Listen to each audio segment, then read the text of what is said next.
My daughter sat at the edge of the couch, legs swinging, eyes full of hope. All around her, cousins tore open wrapping paper, shouting with joy, laughing, showing off their gifts. One held up a glittery pink tablet, another jumped up and down, with a remote-controlled drone. The room was buzzing with excitement, and Maya just watched, waiting for her turn. She was smiling, patient, trusting, because in her world, grandmas love their grandkids, and presents come in pretty bows with your name on them. I kept looking for her name on a tag in a bag under the tree. It had to be there. When the last gift was handed out, and she was still sitting there, empty-handed, she looked up at me with a quiet whisper. "Did Grandma forget me?" I turned to Margot and asked gently, "Was there another one? Maybe it got missed." She didn't even hesitate. "She's not really family," she said just like that. No apology, no shame. Her voice was sharp and clear, like she was stating the weather. "She's adopted. It's not the same." Maya heard every word. She didn't cry, not right away.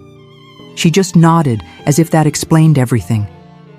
Then she looked down at her hands and folded them in her lap, like she was trying to take up less space. I felt like someone had knocked the wind out of me. My mouth opened, but nothing came out. I wanted to protect her, to say something, anything, but I was frozen. And the worst part? No one else said anything either. Cousins glanced at each other. My sister-in-law looked away. Caleb sat beside me, jaw clenched, eyes locked on his mother. But even he didn't speak. We stayed for dinner. We went through the motions. Maya never brought it up again. That night, back at the guest room, Caleb opened the drawer of his suitcase and pulled out a manila folder. He looked at me and said, "I brought it in case she did something like this. I was hoping I wouldn't need it." He left the house alone just after midnight with that folder in his hand. I didn't ask what was inside. I didn't have to. "Whatever," he said to her. Whatever she read in that envelope, she didn't laugh the next morning. And she never called Maya not family again. This happened last Christmas. It was supposed to be one of those big family gatherings where everything looks picture perfect. Fireplace crackling, matching pajamas, cider on the stove, kids running around the house like it's a playground. Margot, my mother-in-law, goes all out. She has this Pinterest board kind of holiday style. She's the type who sets out cloth napkins, folded into trees, and names each cheese on the platter with a little chalkboard stick. She's also the type of woman who believes in how things should be. I've been married to her son Caleb for 10 years. We met in college, and from day one, he was this calm, thoughtful, quietly intense kind of guy. He's never been the loudest person in the room, but he's always been the one who listens the closest. He's the one who knows what you need before you say it. When I fell in love with him, I also fell in love with the idea of building a family with someone who actually understood what love was supposed to look like. It wasn't easy for us. We struggled to have kids for years, 4 miscarriages, 2 failed IVF cycles, a lot of late nights just holding each other in the dark, not saying anything because there was nothing left to say. Eventually, we started talking about adoption. It wasn't our plan B, it became our best decision. We found Maya through a local agency. She was 5 when we met her. I still remember the first time she held my hand. She didn't say a word. She just slipped her tiny fingers into mine while we walked through the park. And I knew this was it. This was my daughter. Maya is light in every room she walks into. She loves painting, especially animals. She names the squirrels in our backyard. She laughs at her own jokes even when nobody else gets them. She's gentle, kind, and so deeply thoughtful it hurts sometimes. From the day she came home, Caleb was dad. Not stepdad, not foster dad, just dad. She started calling me mom on her own one night while I was brushing her hair. I didn't even correct her, I just cried. We never treated her like she was anything but ours. But that doesn't mean everyone else followed suit. Margot was polite when we introduced Maya. Cold, but polite. She didn't say anything cruel, not at first. But she never really saw her. She didn't learn her favorite colors. She didn't ask her questions. She didn't make the same effort she did with our nieces and nephews. Still, I told myself she'd come around. I wanted to believe she just needed time. Caleb was more cautious. He knew his mother better than I did, and he didn't expect much. But he gave her the benefit of the doubt for Maya's sake. So when Margot invited the whole family to her house for Christmas that year, we accepted. We packed up the car, loaded presents and snacks, and drove 6 hours to North Carolina. Maya was buzzing with excitement. She made cards for every cousin. She couldn't wait to see the big tree Margot always put up in the foyer. She even brought her favorite dress because she wanted to look grown up. I remember looking at her in the back seat, singing along to Christmas music, holding her teddy bear. And I remember thinking, this year will be different. This year she'll feel it. She'll feel like she belongs. The house was full of noise and warmth when we arrived. Siblings, cousins, pets. Maya ran straight into the chaos like she was home. I saw her hug Margot.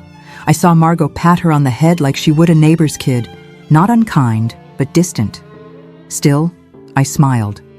I held on to hope. Maybe it was just awkwardness. Maybe love doesn't come naturally for everyone, but that doesn't mean it won't come eventually. I helped with dinner. Caleb played with the kids. Maya helped pass out cookies shaped like reindeer. Everything looked right. Everything felt almost normal until the next morning. Until the gifts. Until my daughter sat in a circle of children opening presents, watching them unwrap joy while her own hands stayed empty, and everything I had been hoping for shattered right in front of me. We'd finished breakfast, and all the kids were buzzing because it was gift time at Margot's house. That wasn't just a thing. It was the thing. She made a whole event of it. She stacked the presents under the 12-foot tree and color-coded wrapping paper, had the kids sit in a circle, and passed out the gifts one by one while everyone watched. Maya was practically bouncing with excitement.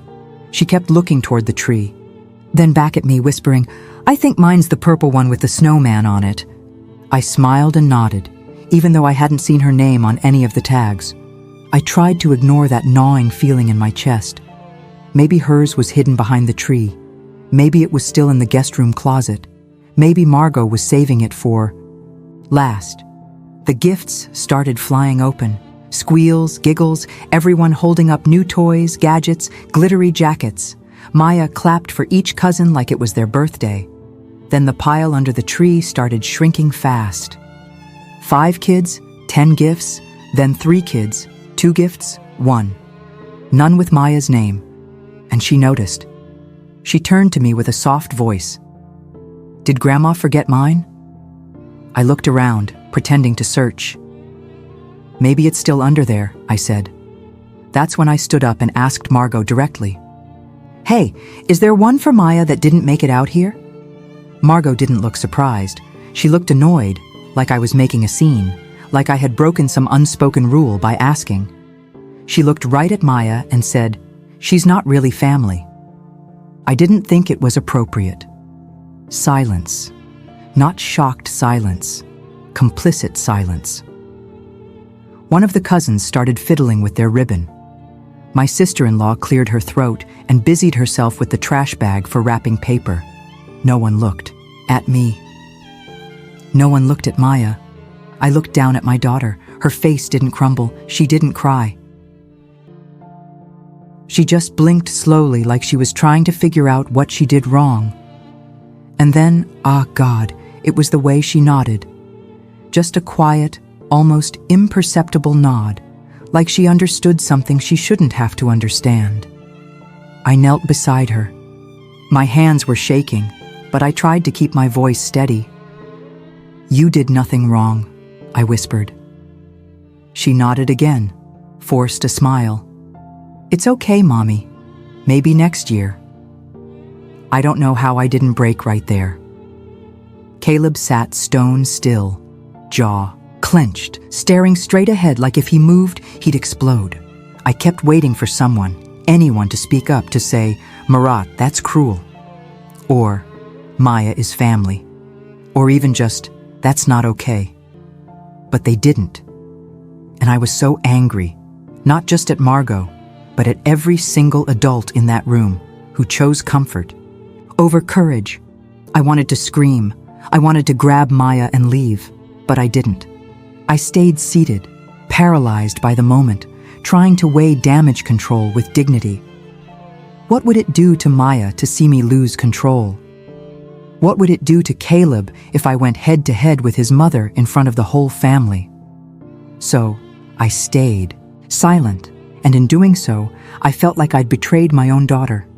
Later, when the room started to move on, when the kids were distracted again, and the adults returned to sipping coffee and scrolling their phones, I watched Maya disappear quietly into the corner, curling up with her teddy bear, her shoulders tense, her eyes on the floor. She didn't speak for the rest of the morning. She didn't ask for a gift. She didn't ask why. She just kept that fake little smile on her face, and every time someone looked her way, she made sure she looked fine. But I wasn't.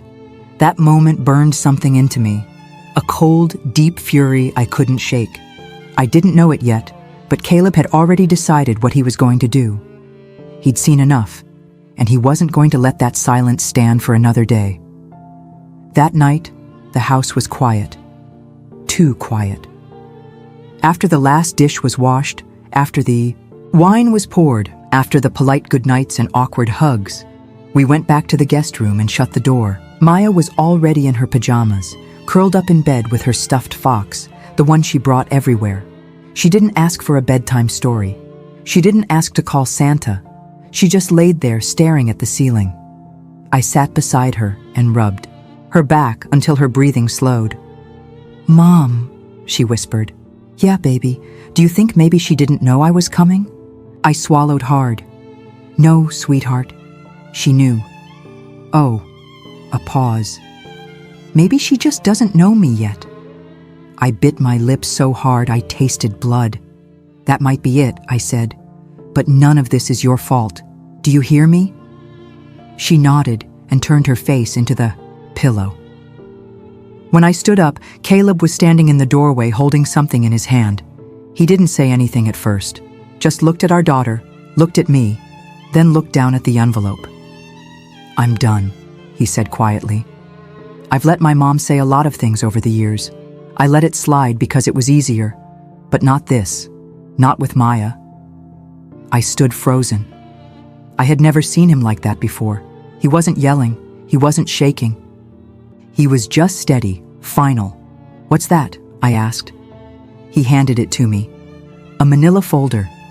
Inside was a notarized legal document, an updated will, trust designation, and formal record of Maya's adoption. "She's not just our daughter by heart," he said. "She's our daughter on every legal document." I added her to everything. The house, the savings, the insurance, the family trust, everything. She's my daughter in every way the law recognizes. I stared at him. "You did all this?" "I started the paperwork months ago. I wanted to make it official in every possible way. I just didn't tell anyone. I figured if my mom ever crossed a line, I'd have what I needed." I felt my knees go weak. "So, what are you going to do with it?" He looked at the clock. Midnight. He grabbed his coat. "I'm going to show her exactly who Maya is." I didn't try to stop him. I didn't tell him to calm down. I just nodded and sat down on the bed, listening to the front door creak open, then close behind him. I don't know what she thought when he showed up unannounced. I don't know if she expected a lecture or an argument, but I do know she didn't expect the folder. He walked into her house, his childhood home, and sat at the kitchen table across from her. "I'm not here to yell," he told her. "I'm not even here to ask for an apology. I'm here to give you a choice." He slid the folder across the table. She opened it. He watched her face as she read. He told her, "This is Maya's name in every legal place that matters. If you want to keep pretending she's not family, that's your choice. But if that's your choice, then I'm not your son anymore. because I won't raise my daughter in a family that treats her like a guest." She tried to interrupt. He didn't let her. He told her about the way Maya clapped for her cousins, about how she hugged her and called her grandma, about how she went to sleep, wondering what she did wrong. Then he said, "You've got one shot to fix this one because next Christmas will be somewhere else." And then he stood up and left. Back in our room, he didn't say much, just laid down beside me and took my hand. I didn't sleep. I stared at the ceiling just like Maya had, thinking about how many times I'd kept the peace at the expense of my child. But something changed that night. Something shifted in both of us. We weren't going to let silence protect cruelty anymore. And for the first time in a long time, I felt like we were on the same page. Not just as husband and wife, but as parents, the kind who show up when it matters. The next morning, something felt different. The house was quiet, but not in that peaceful holiday morning kind of way. It was stiff, tense, like everyone was walking around trying to pretend nothing had happened, but knowing that something had. Maya sat at the kitchen table with a cup of hot chocolate Caleb had made her. She stirred it slowly, humming to herself. Her eyes were brighter than the night before, but still tired. I was just about to ask her if she wanted to go for a walk, when we heard a knock on the guest room door. It was Margot. She didn't look like herself. The usual poise, the tight smile, the polished perfection. It was gone. She looked smaller somehow, quieter. "Can I come in?" she asked. Caleb didn't answer. I nodded. She stepped in holding a wrapped box, medium-sized silver paper, no ribbon. He walked over to Maya, bent down beside her chair, and placed it in front of her. "I forgot this yesterday," she said. Maya looked at her, then at the box. Her hands didn't move toward it. Margot cleared her throat. "I made a mistake." Her voice was low, tired, and "I'm sorry. I was wrong." She didn't say it to me. She didn't say it to Caleb. She said it to Maya. I let something in my head convince me that family is just blood. But I forgot that family is love. And you've loved me from the start more than I deserve. Maya glanced at me, unsure. I gave her a little nod. She carefully unwrapped the gift. Inside was a set of watercolor paints, professional grade, not the kiddie kind, a fresh sketchbook, and on top, a card. She opened it and read quietly. Her lips moved, but I couldn't hear the words. Then she looked at Margot. "You want me to draw you something?" Margot's eyes filled with tears. "I'd like that very much." Maya nodded. "Okay." No smile, no dramatic reunion, just a simple okay. But that okay meant everything. After Margot left the room, I turned to Caleb. He didn't look smug. He didn't say, "I told you so." He just let out a long breath and sat down, beside me. "You think it'll last?" I asked. He shrugged. "I don't know, but it's a start." That night, before bed, Mia drew something in her new sketchbook. A little girl holding hands with two taller figures, a man and a woman. Behind them was a house with a tree, and in the sky, she'd drawn a sun with a smiling face. She titled it Home. She showed it to Caleb, and he kissed her forehead. That's exactly what we are. A few days later, after we'd driven back home and unpacked, our bags, a small envelope arrived in the mail. No return address, just Margot's careful handwriting. Inside was a photo, an old one. Caleb at 5 years old holding his mother's hand. On the back she had written, "Family is who you fight for. I see that now. Thank you for fighting for her. I didn't expect a miracle. I still don't." Margot is who she is. Proud, stubborn, raised with a definition of family that never left much room for revision. But she came face to face with a line she couldn't cross without consequence. And Caleb, my quiet, measured husband, drew that line with absolute clarity. He didn't yell. He didn't threaten. He didn't shame her. He just laid down the truth and let her choose who she wanted to be. She chose Maya, and that choice changed everything. Because when someone finally sees your child the way you do, not as someone to tolerate, but someone to treasure, the weight you didn't even know you'd been carrying finally lifts. That Christmas didn't end with fireworks or music or some tearful movie moment. It ended with a paintbrush in my daughter's hand and a grandma learning how to become one. That was enough. We didn't talk much on the drive home, not because there was tension, but because there was peace. The kind that only comes after something big has passed through and left you standing. A little different, a little stronger. Maya fell asleep in the back seat with her sketchbook in her lap. I looked back at her at one point and saw that same drawing. Our family holding hands now with a tiny new figure added. A woman with silver hair standing just close enough to be part of the picture, but not quite at the center. I didn't ask her who it was. I didn't need to. When we got home, life picked up again. School started back. Caleb went back to work. Maya painted every afternoon at the kitchen table, filling page after page with animals, trees, and little girls, who looked a lot like her. One day, she drew a picture of a fox sitting at a kitchen table with a teacup. When I asked her about it, she smiled and said, "That's Grandma, she's learning." And maybe that's what stuck with me the most.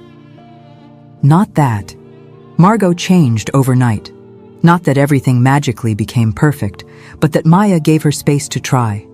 Even after being rejected, even after being made to feel invisible, she opened the door again, just a little, and let love try one more time.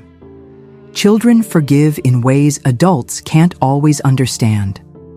I still think about that moment in Margot's living room, the sharpness in her voice, the silence that followed, the weight of not standing up when I should have. I think about how many times I'd told myself that keeping the peace was more important than confronting the pain. But that day taught me something different. Peace without truth isn't peace. It's just pretending. And pretending cost my daughter something she never should have lost, even for a moment, her sense of belonging, her belief that she mattered to the people she called family. That's not something I'll ever risk again. Since then, things have changed slowly and not always gracefully. Margot calls more often. She asks about Maya's art, sends little cards in the mail, handwritten, sometimes awkward, but genuine. The last one said, "I'm proud of the way you see the world. You've made mine bigger, and that's enough for now, not because we've erased the past, but because we're finally honest about it. Because now when Margot shows up, she doesn't just bring gifts, she brings effort. And that means more than anything wrapped in shiny paper." The truth is, I used to think family was about who raised you, or who shared your blood, or who you married into. But now I know better. Family is who shows up when it's hard, who looks at you fully and says, "You belong to me." No conditions, no exceptions. And sometimes it takes a line being drawn in the quietest, clearest way for people to finally see what's right in front of them. My husband didn't raise his voice. He raised his daughter. He reminded me that action is love, that silence can be just as loud as cruelty, and that sometimes speaking up doesn't mean yelling. It means standing still and holding the truth in your hands without flinching. And Maya, she reminded me that even after someone hurts you, you can choose grace, not for them, but for yourself. Because knowing you belong shouldn't be earned. It should be felt. And now Maya feels it, not just from us, but even finally from her grandmother. So when people ask me how our Christmas went that year, I tell them it was the year something broke and something better began. It was the year my daughter learned that being loved isn't about being chosen once. It's about being chosen again when it matters most. Thank you for listening to our story. If this reminded you of something you've lived through, or something you're still trying to heal from, just know you're not alone. Families are complicated, but your worth isn't. You don't have to earn your place at the table. And if you're raising a child, biological, adopted, fostered, or otherwise, don't let anyone make them feel like an outsider. Speak up, hold the line, love louder. If this story meant something to you, please take a second to like this video. It helps more people find it. And I'd love to hear your thoughts or personal stories in the comments below. I read every single one. If you're new here or you want more real, raw, and honest stories like this, go ahead and subscribe to the channel and hit the bell so you don't miss the next one. Thank you for being here. Thank you for seeing Maya. Thank you for choosing kindness. Until next time, take care of yourself and the people you call.